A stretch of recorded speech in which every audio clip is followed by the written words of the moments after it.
तो किसी भी नॉन यूनिफॉर्म सर्कुलर मोशन में, नॉन यूनिफॉर्म का मतलब हो गया ओमेगा जो है वो कांस्टेंट नहीं है, क्योंकि अगर ओमेगा कांस्टेंट हो गया, सपोज कांस्टेंट हो गया, तो अल्फा एग्जिस्ट नहीं कर पाएगा, क्योंकि ओमेगा कांस्टेंट हो जाएगा तो डिफरेंशिएशन ऑफ कांस्टेंट जीरो होता है, तो अल्फा एग्जिस्ट नहीं करेगा तो टेंजेंशियल नहीं होगा।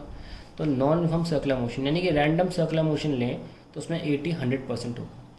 एसी को आप कभी भी नहीं हटा सकते, AC V square by R है, या आप ऐसे भी लिख सकते हैं आर ओमेगा। तो किसी भी सर्कुलर मोशन में ओमेगा को हटा नहीं सकते, वी हटता नहीं है, रेडियस तो होता ही है। तो सेंट्रीपिटल तो जान है सर्कुलर मोशन में, वो कभी भी रिमूव नहीं होता। तो इससे ये भी साबित होता है कि सर्कुलर मोशन में एटलीस्ट एक एक्सेलरेशन तो हमेशा ही होगा सेंट्रीपिटल। अगर सर्कुलर मोशन यूनिफॉर्म हुआ तो 80 ज़ीरो हो जाएगा। अगर हमें नेट एक्सेलरेशन की डायरेक्शन चाहिए तो कैसे निकाली जाए?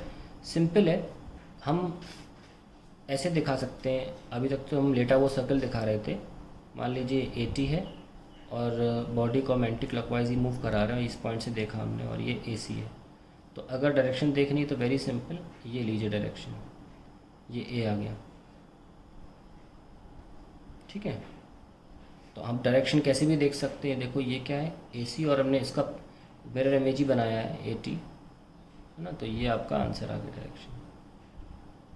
अब चाहे तो आप यहाँ से एंगल ले लो, चाहे आप सेंटीमीटर से एंगल ले लो, ये theta.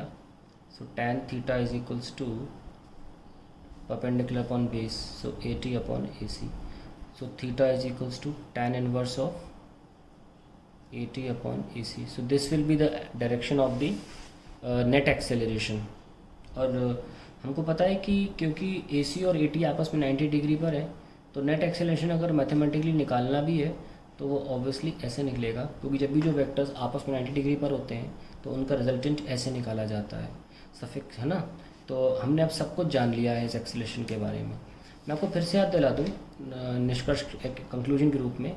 In case of uniform circular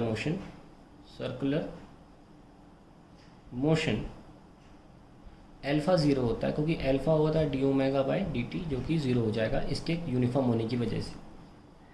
तो अल्टीमेटली हमारे पास एक्सेलरेशन जो होगा वो सिर्फ सेंट्रीपिटल होगा, यानी कि एक यूनिफॉर्म सर्कुलर मोशन में केवल सेंट्रीपिटल एक्सेलरेशन होता है। तमाम चीज़ें ख़त्म हो गई हैं। आई होप आपको क्लियर हो गया होगा।